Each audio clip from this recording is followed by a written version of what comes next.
Okay. All right. So welcome to Ceasarea. One of the best cities and one of the best city in port ever built by King Herod the Great. So by the way, let me give you a basic idea about King Herod.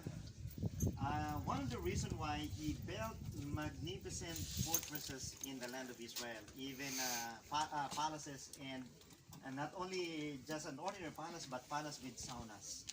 Because he likes leisure, and he studied in Rome, and he saw the grandeur and the glory of Rome.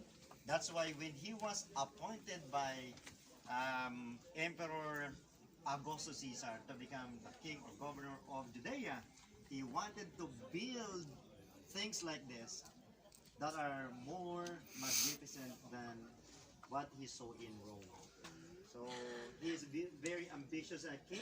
He wanted to become on the top all the time.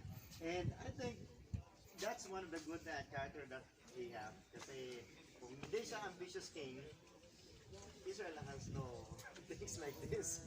So, di ba? Alright, so let's continue on the story of Cornelius. And let's get a better understanding of this thing here. Okay. Okay, where are we? Okay, let's go back in Acts chapter 10 and then verse 22. Alright, so the story in Simon the tanner's house. This is the continuation. Alright, so the servants of Cornelius said to Peter, and they said, Cornelius the centurion, a just man and one that feareth God, and of good report among all the nation of the Jews, was warned from God by the holy angel to send for thee into his house and to hear words of thee. Then called he them in and lodged them, and on the morrow Peter went away with them, and certain brethren from Joppa accompanied him. And the morrow after they entered into Ceasarea, and Cornelius waited for them, and had called together his kinsmen and near friends.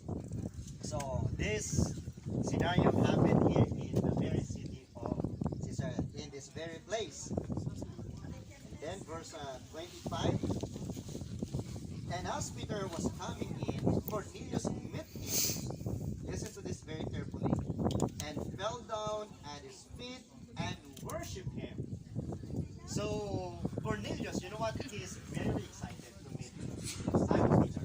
And he invited his friends, his families.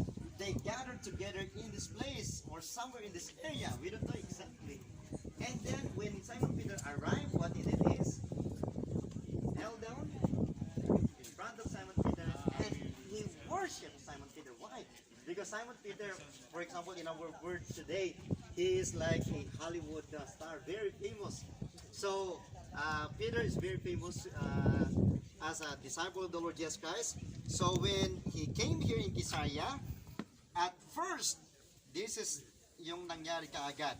Si Cornelius, he fell down at his feet and worshipped him. Now listen carefully, mga kapatid. Ano ang ginawa ni Simon Peter? And Peter took him up, saying, stand up, I myself also am a man. Could you realize this Bible truth? When you fell down and worship in front of these Bible characters, they don't like it, man. Okay? It is an acceptable gesture or manner of way of worship when you fell down and worship, or when you gave reverence to a Bible character like Simon Peter. That's why I'm saying kung yung mga images na, yung mga remote, kung makakapagsalita lang din yung mga yan sa ngayon, they're going to tell you, stand up. I myself, I'm also a man. Why are you kneeling down before me? Why are you worshiping me? Why are you getting